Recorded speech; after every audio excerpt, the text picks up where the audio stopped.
Hey everyone, welcome back to the channel. I am joined by a very special guest today. You'll probably recognize him.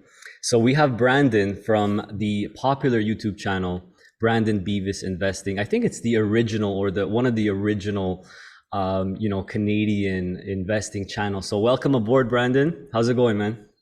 Hey Adrian, it is going good, man. Going very well. Good Yeah, stuff. yeah, How's the excited to be weather in here. Thanks. Vancouver, by the way?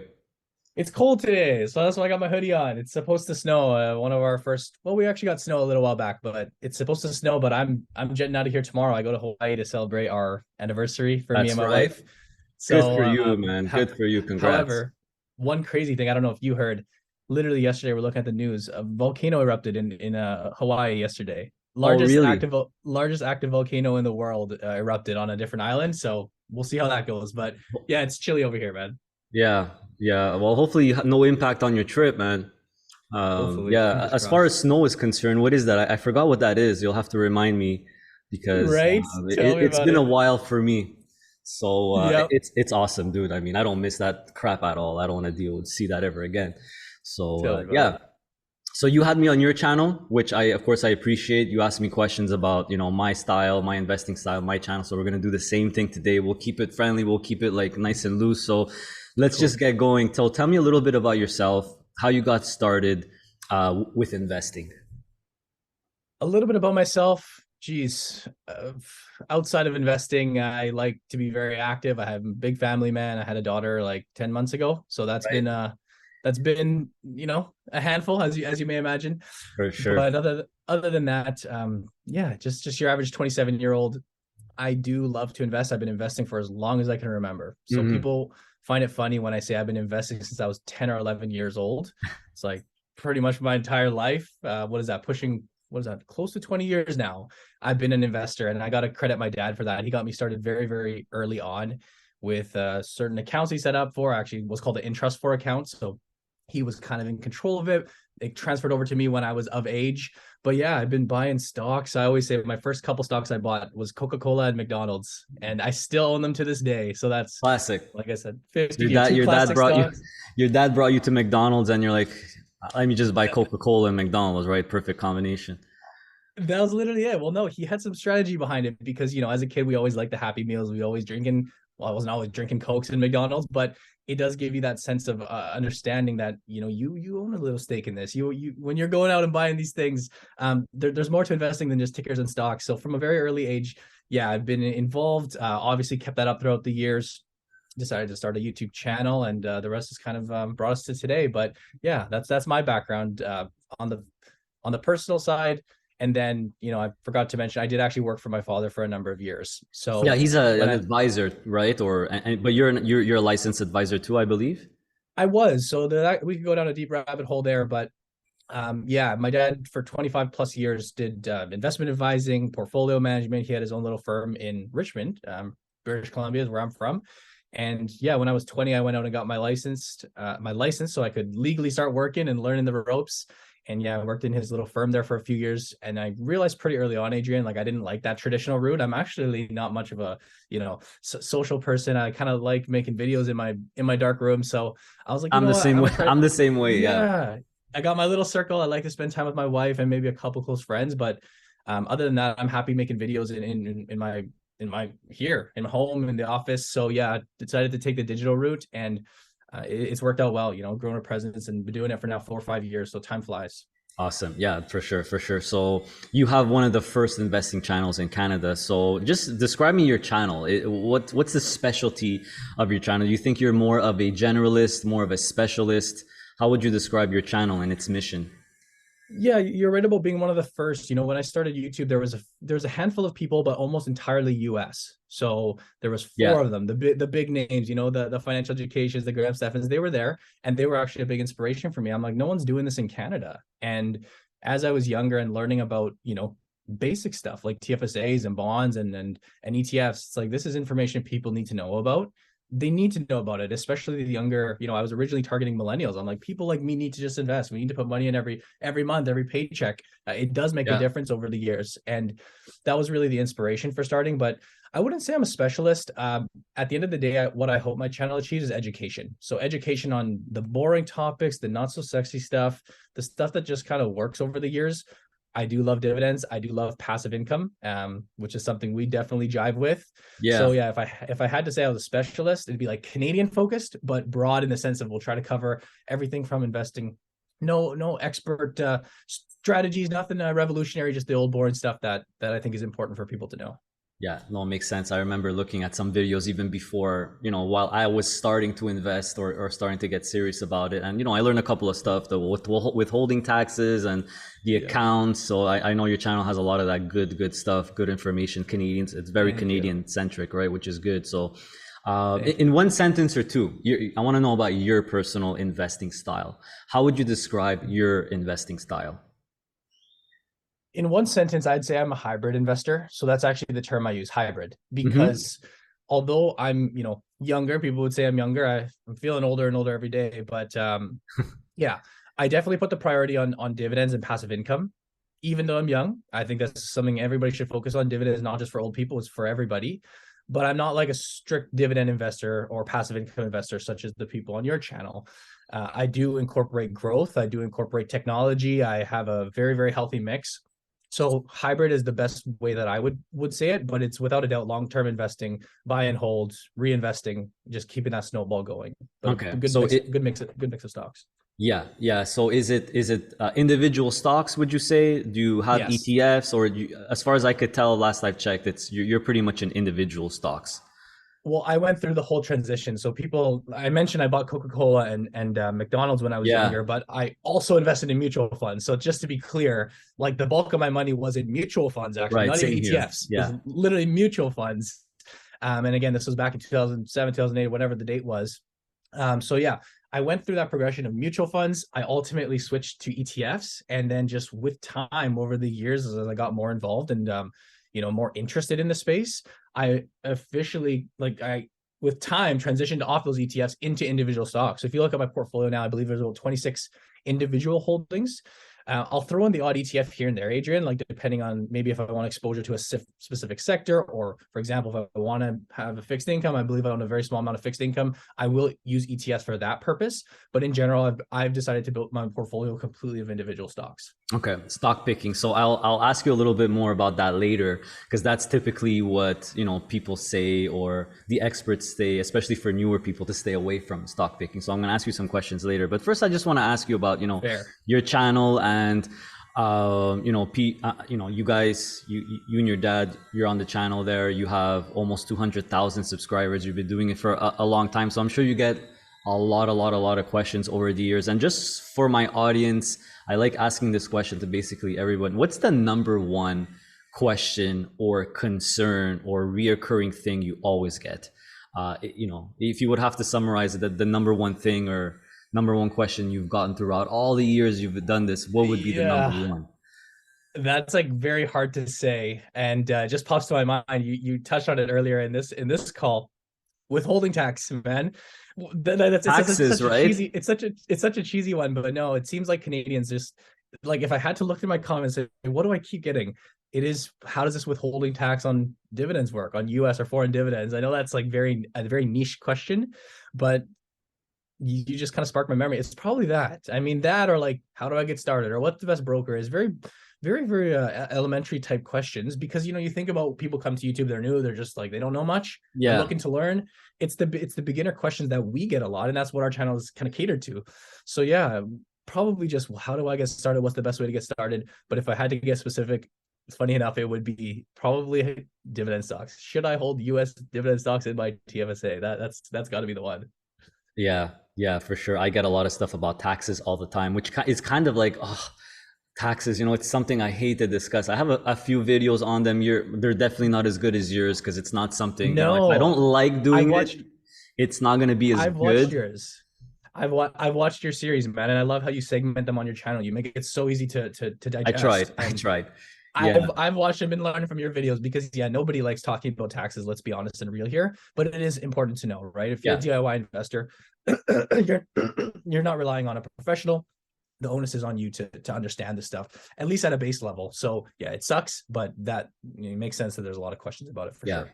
Yeah. So next question. Why do you think there's so few people that invest or even know about the stock market, what the stock market is? It still racks my brain.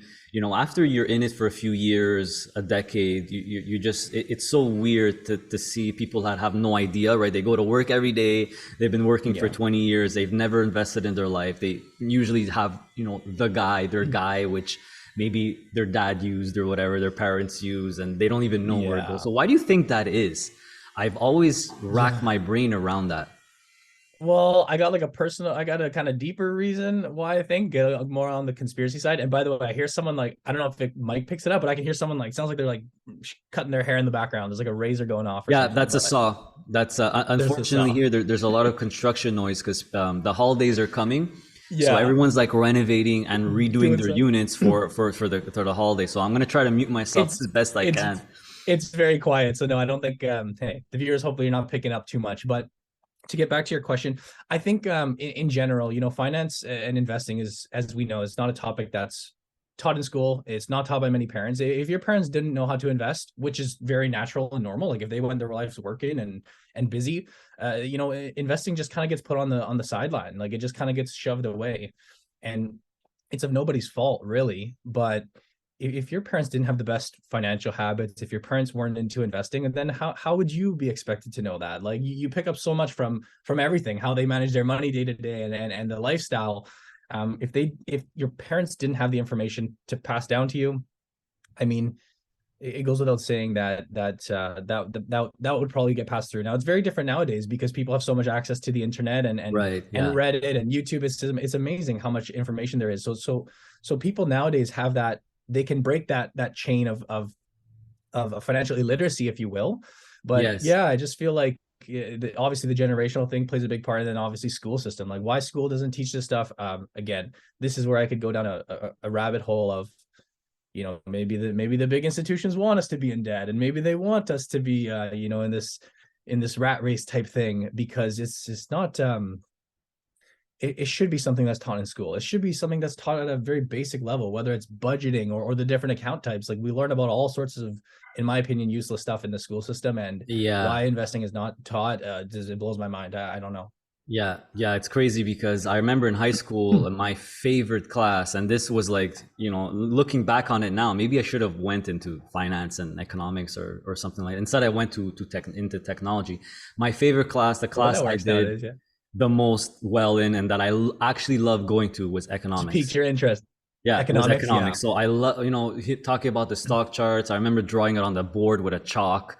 And like, the yeah, stock market goes like this, but if you're buying regularly over time, you're buying here and he was putting a line every month here, here, here. No matter what, the stock market goes up long term. So if you buy consistently, you're always going to be good.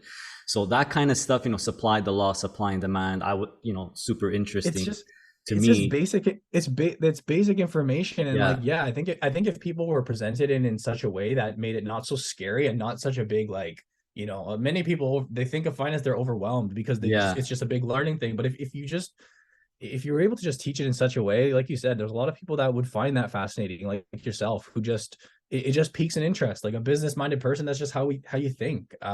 It's very Yeah. fascinating, and it's not rocket science. That's the It's thing that not right. people are, it's really not. Once you chip away at it and learn it, it's like a language, like anything. It seems impossible, but before you know it, you're like, I don't want to say expert, because you always are learning. And people like you and I, we learn more and more every day. We're always going to find out and continue growing our knowledge base. But to get to that point where you're able to do things yourself, where you're able to invest for your future, it's not a big feat whatsoever. It's not as hard as that. That's what I always tell people. No. It's really not as hard as they make it seem. It's almost like they make it seem harder on Yeah. purpose because there's a whole business and economy around that, right? Like you were saying before, they don't want you to know There you about it. go. But yeah, I Yeah. remember being. I'll never forget because I got like 100 on my economics exam, and my Nice. teacher said, he came by and he wrote 99 on my test. I'm like, I got 99. I didn't get 100. He's like, no, you got 100, but I don't believe in the number 100. So I'm giving you 99. I remember I was so pissed off, but now I kind of remember nothing's ever 100%, right? So that was like a little lesson. Mm, life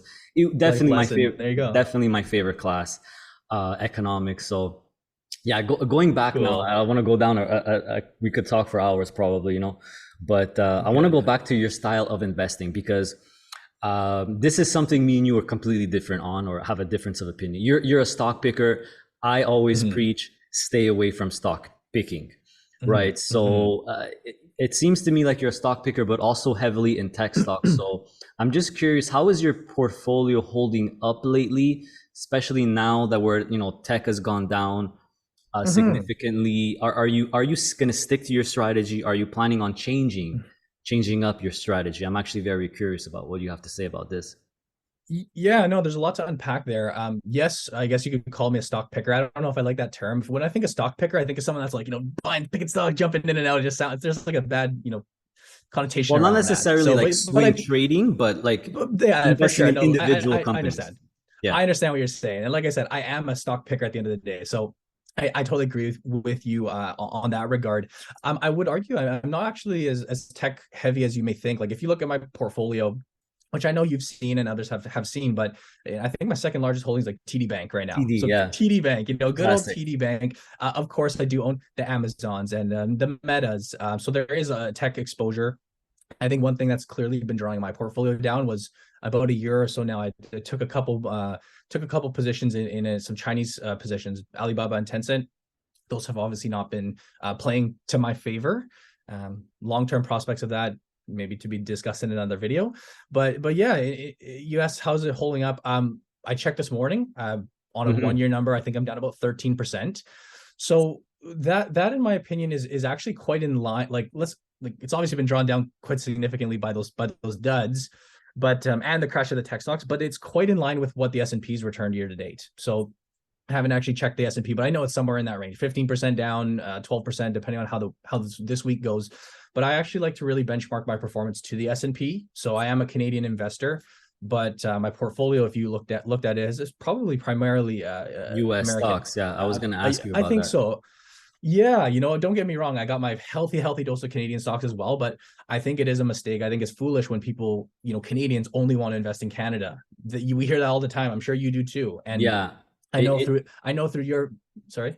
no, I was going to say it is pretty foolish, but I'll let you finish and then I'll see what you have to say and then I'll mirror probably what you're going to Yeah. say anyway. So, Yeah, and I think we're very much aligned on this because I watch your breakdowns of your portfolio and I see, your various funds giving you this US exposure because yeah. yeah, Canada is such a small market at the end of the day. And we always throw out the statistic. It represents about 2 or 3% of the global equity market. So right, you look at all the global equities available to you to invest in, and you're gonna just limit yourself to Canadian. That just doesn't make sense.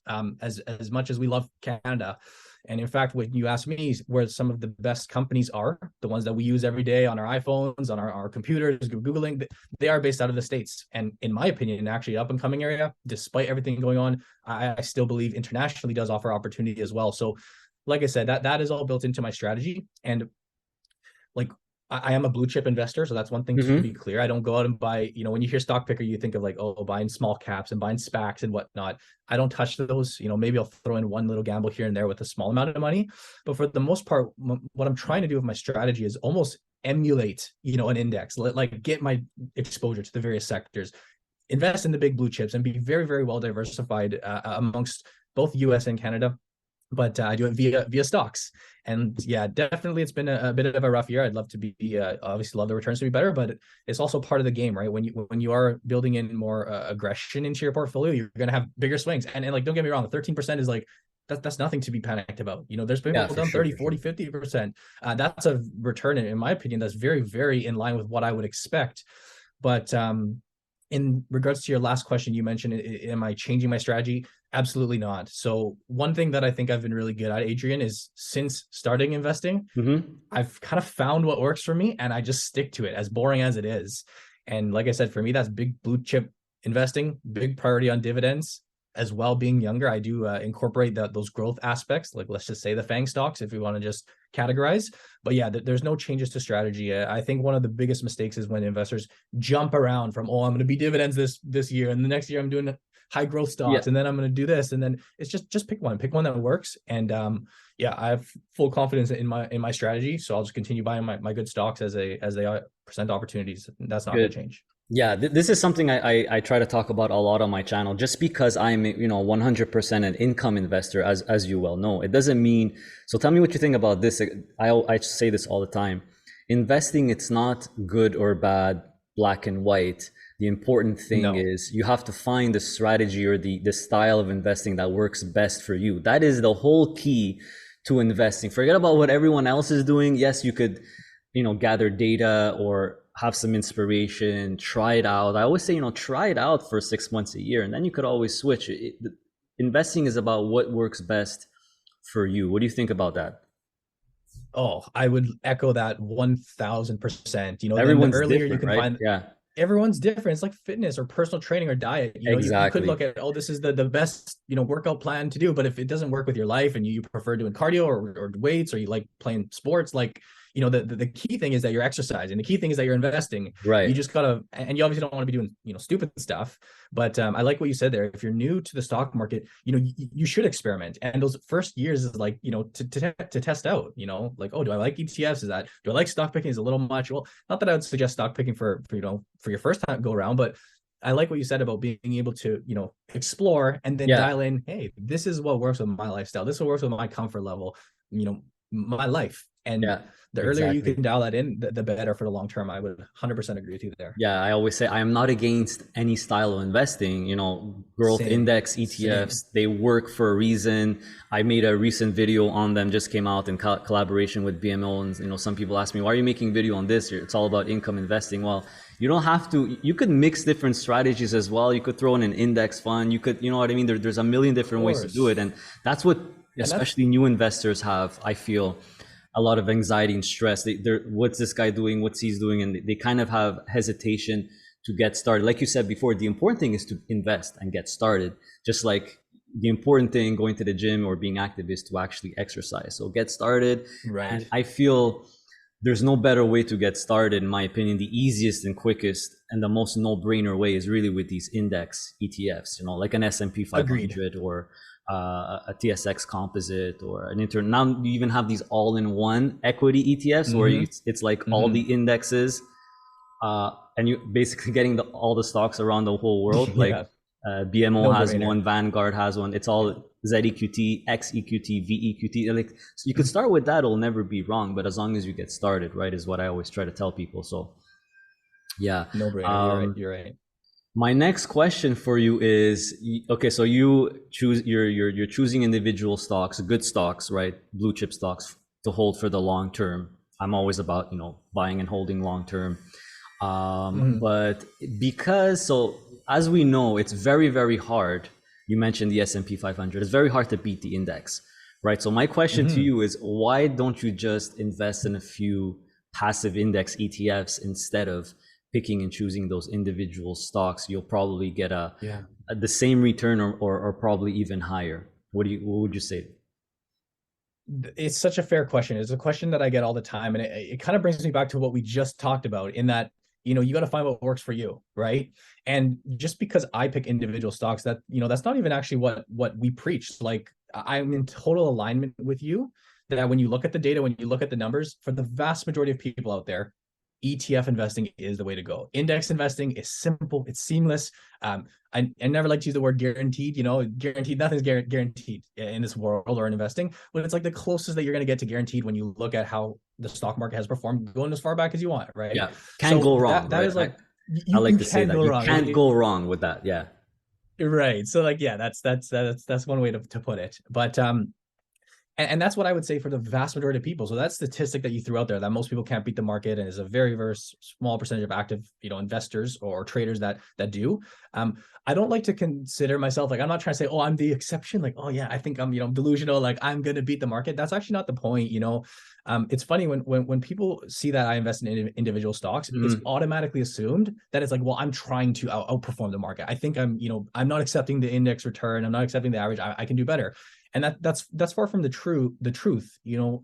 As mentioned, I've been doing this for 15 plus years of my life. And obviously I have a YouTube channel. We have our academy. Like, this is what I do. This is my career, is in this digital space, looking at the stock market, watching my portfolio, and then educating on it. I what I'm trying to get at is that I personally, speaking for myself, feel like I'm in a very different position than most of the people there who have jobs and who have to go work a 9 to 5 or have a business they're running or a family. For those people that are not, devoting all day long to being involved in this space, well, index funds is just the clearest way to go. And again, it's not to say that because I look at stock market stuff all day long that I'm gonna outperform. That's I don't even believe that's the case. I think it could be the other way around. You could almost like that could harm you. But at the end of the day, I legitimately enjoy like managing a portfolio. It is fun to me, Adrian, to say, oh, well, today I'm looking at Disney stock. Is this a buy? Is it a hold? What are these new, releases coming out? Like it it it's a passion of mine. Clearly, that's what I do here for 5 years now, making videos. It's not easy to make videos like once a week or in many cases twice a week. Yeah. People would get sick of it if they weren't actually into it.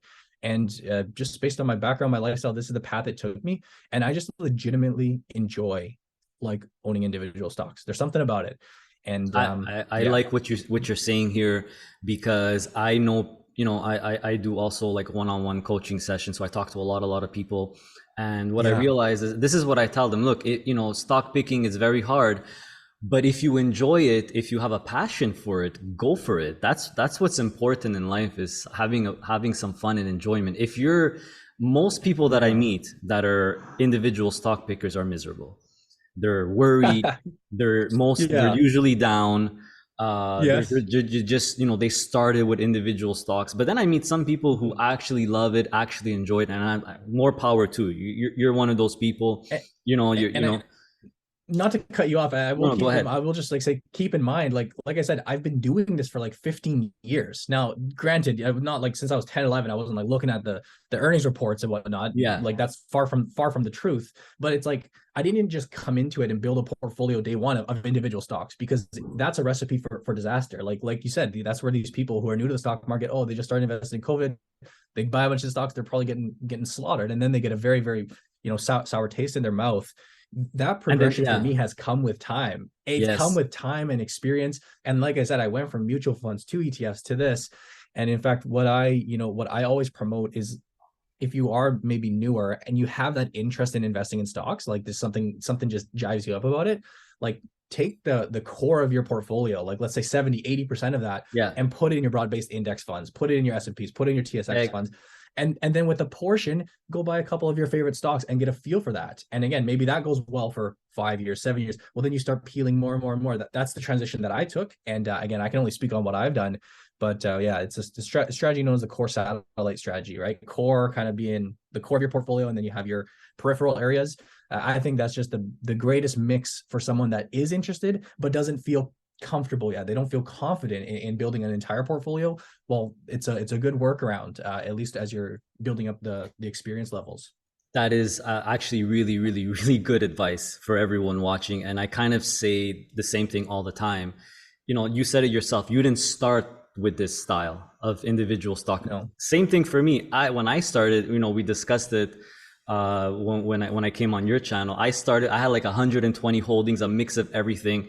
I basically, it's because the months prior where I was getting ready, when I knew, okay, my condo is going to sell, I'm going to have like 400 grand to invest in one shot. I was looking at videos, and I was kind of obsessed with the word diversification, but I took it to an insane level.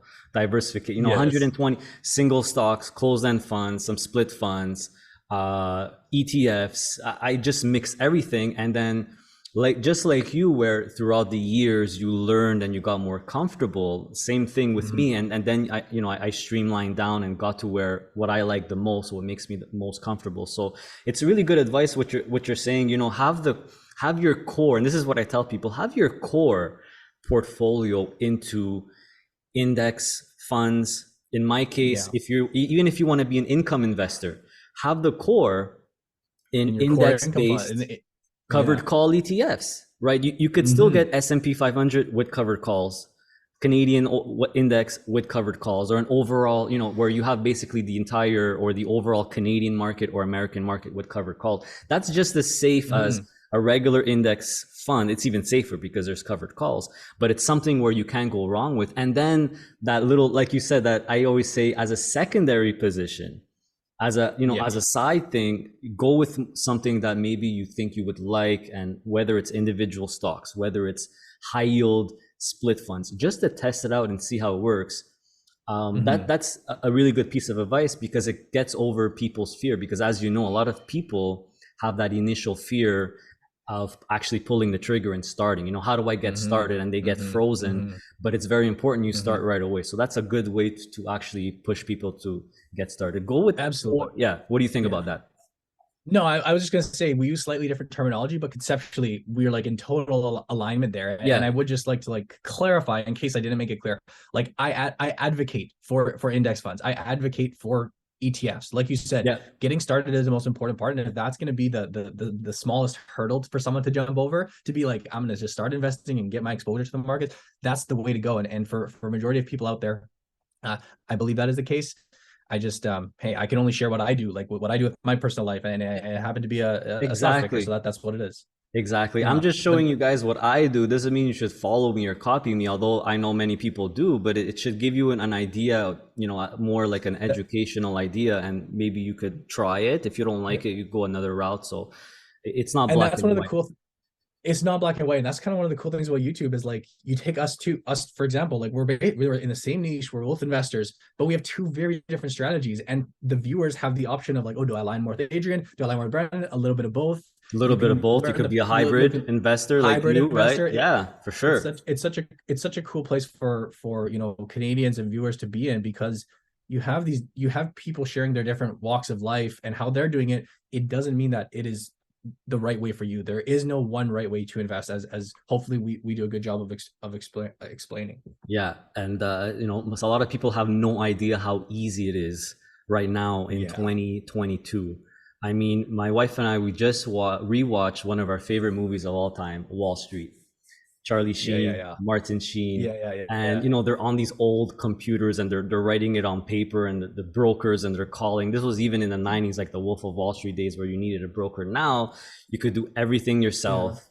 You have a million different options, million different index options, covered call options, dividend ETFs. You know, it's so easy now It's crazy. that, you know, there's no excuse. So yeah, Absolutely. very, very lucky nowadays, right, with investing. So one question I want to ask, I always wanted to ask a financial advisor, let's say, you know, you had the license, whatever it is, I don't really care, but Mm-hmm. something that Oh yeah. drives me nuts. Tell me if you agree with this, is in the investing world, the word risk. That Hmm. absolutely drives me crazy. So for some reason, you know, because of that word and that misinterpretation, we come up with these stupid things like the 60/40 rule. Now it's the Hmm. maybe the 80/20 is better. Tell me what you think Hmm. about this. Risk, which is typically associated, you know, stocks and equities typically have the highest risk. Then you Yeah. have the bonds, which is lower risk. I think that's complete nonsense. I think that risk should not be based on the actual asset class, but your time horizon. If you have a long term time horizon, why would you Hmm. even get fixed income anyway? It always underperforms equities. If you have a short Yeah. term time horizon, fine. But I mean, why? I Yeah. mean, how could I Yeah. ask you this Interesting. question? What do you think I about that understand. word risk? Yeah. No, I understand what you're saying, and it's interesting. I would disagree with you there, and that's maybe just because I come from a professional background where there was Tell me. I'm like curious to know. we needed to like literally our job was to freaking determine what a client's risk was and Mm-hmm. invest appropriately, because yeah, risk I think can be categorized in many ways. So like you mentioned, there's possibly like a time. Let's basically the way I would look at risk is a very clear one is like if even if we looked at let's say standard deviation or how volatile an asset is, right? We could argue that just from a up and down perspective, how much a stock can move up and down. We would argue that like let's say crypto is significantly more risky than a bond or even like a stock like General Mills or Yeah. Johnson and Johnson, whatever the So case is, that's because it has volatility. these. That's volatility, and that's Yeah. one way people would define risk. Because another way you could define risk is like for example shortfall risk, meaning like hey, I have these goals of retiring at such and such age. There's a risk that I don't meet my goals. I don't get to that number.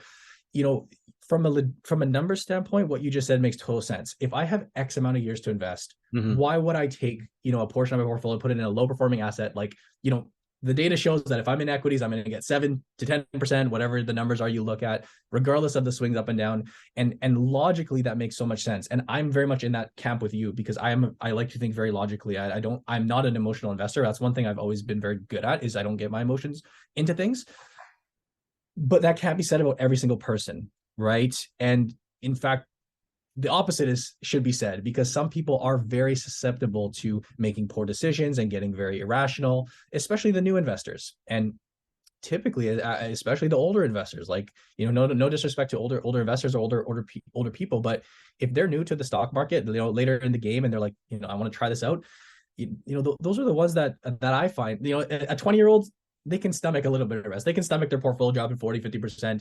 But when you're older, and in many cases having more significant dollar figures invested, if you receive an inheritance, Adriano, or sell your home and you have 600 grand and you see Yes. that drop by $250,000, that will get you going in a bad way.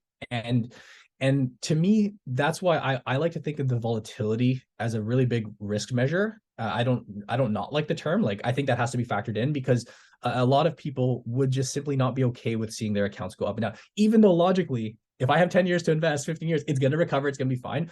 A lot of people don't like to see those ups and downs in the market. And that's just the reality of it. Like, some people don't want to go on a crazy roller coaster. It's too scary for them. Like we talked about, finding your investment strategy comes down to being personal. And do I like dividends? Do I like passive income? Do I like growth? It's a personal situation. So does risk.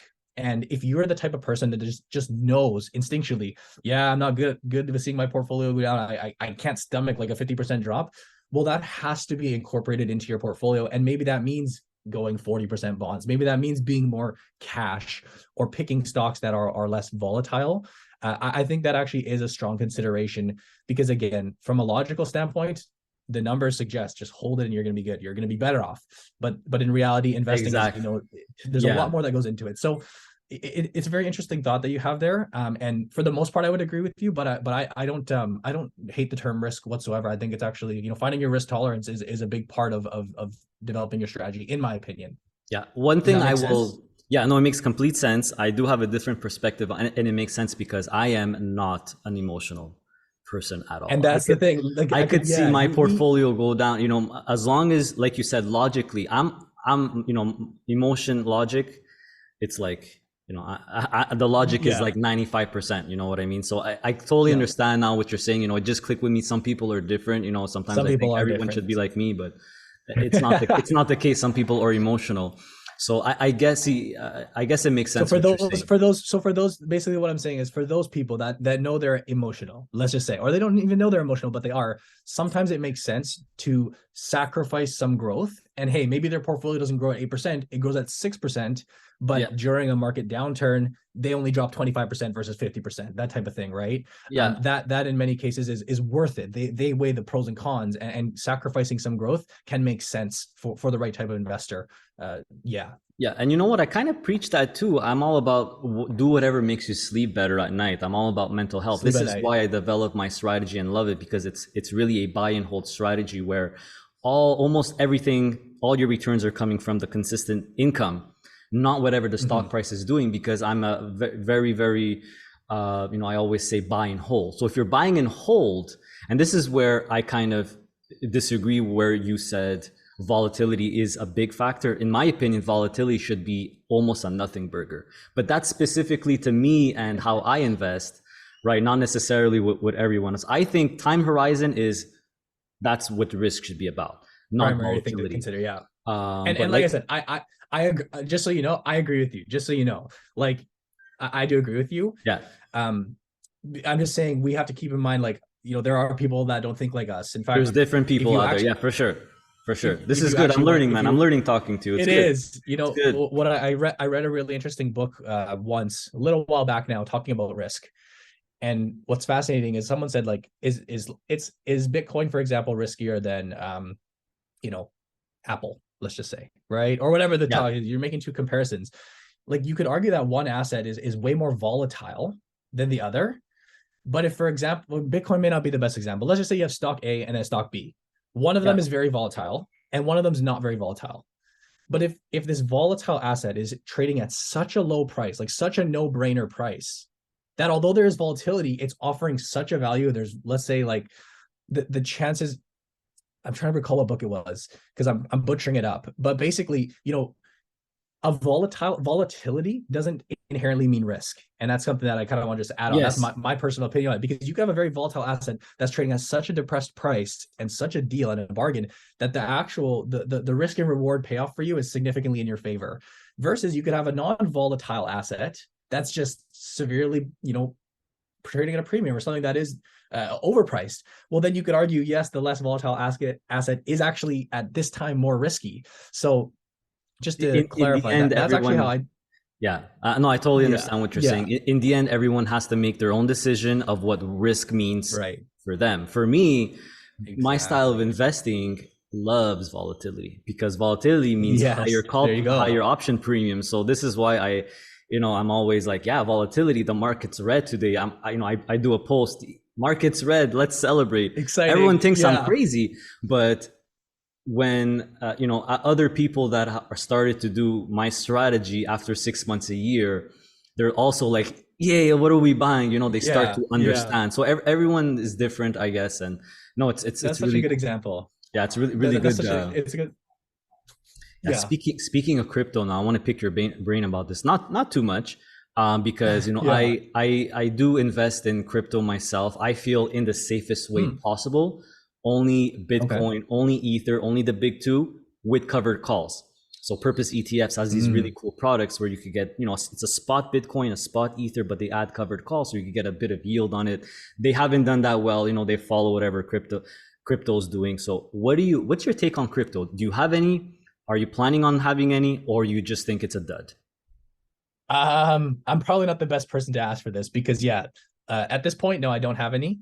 I watch it very closely as it's very entertaining. I follow Definitely on Twitter entertaining. all the Definitely crypto guys. I entertaining. mean, we know right now it's just wild. I'm literally following everything like a hawk, and I've been following it just for pure interest sake, not for investment purposes. Because at the end of the day, Adrian, you've done your research on Bitcoin, Ethereum. I haven't even really taken I haven't had the interest to like understand really what the ins and outs of it is. It's kind of over my head. So as Same one of here. my Same here. and that's just why, so it's like, and I think a lot of people think they know, but they probably don't.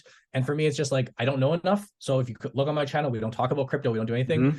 I did buy Bitcoin. I owned Bitcoin actually, a number of years ago, before the first big run. So I think I put in, 1,000, 1,500 bucks just like for fun. Like I went to, this is like before even the crypto exchanges were big, like, the BlockFi's and Coinbases. So I Yeah, literally, like, in my city, there's one of those Bitcoin ATMs, the that's little cool. ATM Yeah, machines. yeah, I went in there, put in a bunch of cash, put my wallet in. So that's how I bought it. I paid like crazy, like a fee. They charged something like 9% commission to do that. But obviously, I really benefited from the growth. And long story short, I ended up cashing that out entirely. Like actually, very good timing in hindsight. It wasn't like I wasn't trying to time anything, but I was getting my wife her engagement ring, and I was like, oh crap, this thing's gone up quite significantly. So probably good 10x or, for or you. whatnot. So I cashed out, put that towards the ring, and I'm very glad I did. Do I have any intentions of getting back in? Not in the near future, but at the same time, I like what you said. If you are going to be in crypto, like, just from what I understand, I would probably look no further than Bitcoin, Ethereum, Yeah, just the big boys. And yeah, I'm not too familiar with the Purpose ETFs, but it sounds like a good way to generate some additional yield from what you're yeah, saying. and yeah, I had the guys from Purpose as well. So nothing happened because of the FTX collapse. So I always try to be Yeah. responsible. I don't claim to understand it. Do I believe in it? Not really. By nature, I'm a very pessimistic investor. That's why I have cover calls on everything. Right? If you have cover calls on something, you're automatically a bit of a pessimist. But yeah, I don't claim to know exactly what it is, but I have a feeling maybe it could be integrated in the. I look at it more as a technology, as a new Yeah. Yeah. technology, and what I'm seeing and hearing. Even though I didn't go through the 2000 internet bubble, I don't even know if you were born yet. Mm, You're maybe like 2 years old or something. Oh, by the way, I forgot pretty to tell much. you, I spoke with a really nice lady last week. She said she knows your dad. He had managed some money for her, and he saw you or knew you when you were 2 years old. I was just thought that was funny. I'm like, I'm No gonna tell kidding. Brandon. We, Yeah, I'm we we meeting can him talk next off week. camera. We can talk off camera to see who that is. That's awesome. It's That's funny, that's right? awesome. Yeah, But small world. anyway, getting back to the crypto stuff, yeah, I mean, I would only get it with the covered calls. It's the most pessimistic way you could get. At least I'm getting some yield out of it. But Yeah. going back to what I was saying, it's what's happening now is extremely similar to what happened in the late '90s, the internet bubble, right? There's all kinds of crazy Parallel. companies, Oh, and then the bro. bubble It's popped, and then the big, what happened? Google, Amazon, those are some of the big staples few. now. So Yeah. maybe that's going to happen in 10 years. I don't know. Some people think it's just a Ponzi scheme. I don't think it's a Ponzi scheme. Obviously, you don't know what a Ponzi scheme is or how it works because it's not what it is. But they think it's a Mhm. scam or whatever. Yeah. Warren Buffett is very much against it. Yeah. Charlie Munger. But Yeah. yeah, going back to what we said, you got to make the decision for yourself. And I have a personal limit, 10% max. I'm at 10%. I'm Mhm. never going to go more than 10%. I don't want to. So it's all about, Mhm. your own personal take on things. But yeah, I was just curious what you thought about it. Pretty cool story with that Bitcoin machine, though. I like that. It got Yeah. your the engagement ring, which is cool. Good for Right. you. So, all right. Well, listen, I can't think of any more questions. We could go on for a long time here, but I do want to ask you Yeah. about the Investing Academy. So, you have a YouTube channel, but you also have an Investing Academy. I always see like you guys wearing the invest. So, tell me all about this academy. Is it courses? Is it online courses? What do you teach? What is the pricing? Just in case my audience is interested in what services you guys offer. Good point. Basically, geez, where do we start? Yeah, the Academy's been live since 2019, I believe. So it Okay. feels like it was just yesterday that started, but yeah, over 3 years ago now, and we got to help so many cool people all across Canada. It's a Canadian focused program, and that's kind of one of our differentiators is we don't bring on people from anywhere else. US, you can't join. You're from Dubai, you don't join. We work with Canadians. That's what our background is in, and it is really based around education. So as I Okay. mentioned, the YouTube channel, like the primary focus is to educate and to teach. And one thing that people come to us very commonly when they're trying to learn is they say there's too much information out there. Like as we Yes. talked about, there's so many different strategies and there's so many different sources. And what they find is that they're in many cases, you know, jumping all over the place. And they may have some ideas of concepts and I heard about dividends, I heard about this, but it's not all pieced together. Long story short, we want to provide Canadians like literally a step-by-step roadmap, teaching them everything we know about becoming a DIY investor. Hmm. And the academy is yeah, we you could look at it like a course. We don't even actually call it a course because my philosophy on it when I had this idea of building, like why I call it the academy is like I wanted it to be so much more than just an online course. Everyone has their own online courses. Go buy buy my product. But Right. we've built it into this like ecosystem where it truly feels like a family, and there's places to ask questions and people are coming on camera. We share like trades with each other. So there's obviously the community aspect. There's obviously the training aspect because when you have like thousands of students, you can't teach them one-on-one. Like we can't spend this much time. It's done via videos and they go through at their own self-paced. But yeah, it is phenomenal, man. I'm so super super proud of it. We just get like literally glowing reviews all the time. It's not for everybody, and that's something that I made a video recently just with all the FTX, crypto pushers and all these people that are in the States getting slammed. Yeah, I saw that I video. thought Yeah. it'd be yeah, I thought it'd be important to just speak out on that because as you know from your audience, Adrian, like there's so many people that can just benefit from our free content. Like literally, Yeah. like most of the people that watch us, they learn and they watch your portfolio reviews, you're transparent, you share. It's that is for most people, but there is a small cohort of people that do want courses. Like they want that structure. And I gave the example of a busy parent who may not have time to scour the internet and spend weeks or months going through Reddit and saying, is this good, is this And bad? YouTube For videos. them Yeah. it's Yeah. YouTube videos. Some people do, right? If you're like fresh out of college, you're a young kid, and you're like, you know what, listen, I just got my first job, I'm very tech savvy, this and that. You don't need a course. You can learn like from channels like yours. Like literally people could watch your channel, Adrian, and see what you do, and if they align with your strategy, like they can get so much information. Now I know you have obviously some amazing tools and resources that people can add on as well, which are very very helpful, and I mentioned that on my channel. Like legitimately love the DIY package. You've helped me out so much. Yeah. But what I was trying to get at is for so many people out there, majority of people out there, you can learn this stuff on your own. That's why we do this.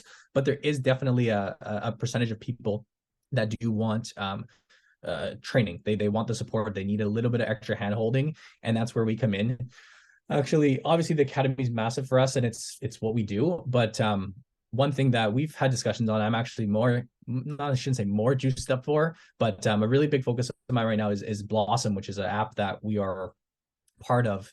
And that's I think is making such a, I think it's going to be a very, very big app here in the Canadian space. I think Yeah, it's I recently downloaded and started testing it out and put my portfolio on it. I love the fact that everyone could share their portfolio. That is a genius feature of this thing. it's so It's cool. I think of it kind of like a mix between Facebook and Twitter, but specifically for investing. It's really, really cool. People, you could see what people are buying, what people are selling. You could add your portfolio by linking your brokerage account. I know I just did it. I'm gonna start promoting it on my end because I think it's really, really cool. It's kind of like an upgrade from Facebook, but not as crazy as Twitter, right? That's just too insane. It's But I think it's really it's cool. like it's literally like, I believe, can change the way people investing has been done. It's just changing the landscape where everything's kind of personal and you're all on your own. You don't really have people to talk to. Like basically you could look at it as like an investor's social network. It's like a social network where you can follow Yeah, people, see what they're up to. Like we share our stuff on there, very transparent, like entire transparency. Literally our accounts up there when you're making trades. And it's a cool direction that I see the space going in. And I'm very fortunate to have, engaged the team over there that was building the app, and I'm just proud to play a part in it because, yeah, it's very, very, very exciting in my opinion. And geez, I would really encourage people to go check it out. yeah. We're basically, long story short, I mean, we could talk more about it another time, but the intentions are to build a brokerage, literally compete with the likes of the Wealthsimples of the world, and in Canada, there's like, you got the big banks Got the and big they're banks. You kind of have old Wealth and Simple slow. Quest Yeah, Trade. well, simple Quest Trade, and then Yeah, maybe interactive brokers in there, but there's nothing like really as revolution. Well, Simple's done an awesome job, and I love Well Simple, but it's just giving Canadians more options, and especially incorporating that social aspect is I think a very cool idea, and something I'm very, very behind. So yeah, that's actually, like, obviously Academy's great. I would love for any of you folks that are on Adrian's channel, would love for you guys to come check it out, have a chat with us. But that's not even what I would say. Adrian produces such great content for you guys. You can learn so much from him, and you can learn so much for free on our stuff. But Blossom is really where my mind's been at recently, because it's yeah, yeah. very, No, very it's exciting. pretty cool, man. I'm pretty excited for it too. I see the value of it right away. Like as soon as you could add, instead of wasting your And it's time on free. seeing It's stupid free. videos and prank videos, go on this thing. At least you'll learn something. You learn about money. You learn about investing. It's actually useful. You know what I mean? Like there's so much Right. garbage out there, TikTok and all that junk. At least you learn about money and investing, which is very important. So yeah, no, I fully agree. I like Blossom. I'm gonna be, showing people on my end too, talking about it. So I hope it becomes Nice. successful. I hope it becomes successul. So listen, Brandon. Sorry about the noise, by the way. Again, their It's saws all are good. going, I but could barely hear it. It's like a little tiny thing. yeah, it's just what can you can't have it all. You have the birds and tropical weather, but you have some Right. saws once in a while. What can you do? So listen, man, it was Right. great talking to you. I think we're gone like an hour. I don't want to hold you more. I know you have stuff to do. So thanks again for coming on. I really appreciate it. And I'm talking to my viewers here. I know a lot of you guys are already subscribed to Brandon's channel because I don't know if you know this, but we know what you guys are, other channels you guys are watching, and you're always number one in my stats. So, Woo. but I'll put the channel, your channel in the description below. And if you guys are interested in general education, check out the Investing Academy. I vouch for Brandon. I've spoken to him many times off camera. Your dad as well. You have integrity.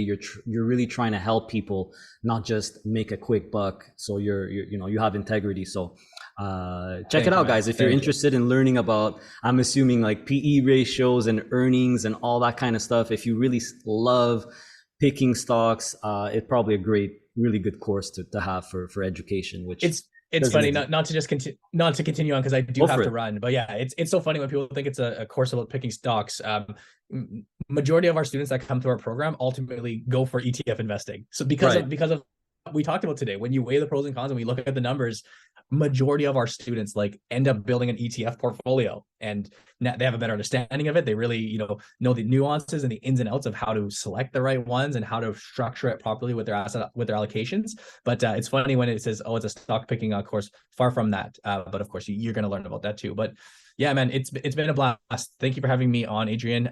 I'm very interested in doing this again because Yeah, hey, let's do it we again. We'll we we'll do talk more all the time. I just collaborations, maybe with other yeah, influencers. That would be yeah, fun. Or the yeah. Canadian ones. There's quite a few of them now.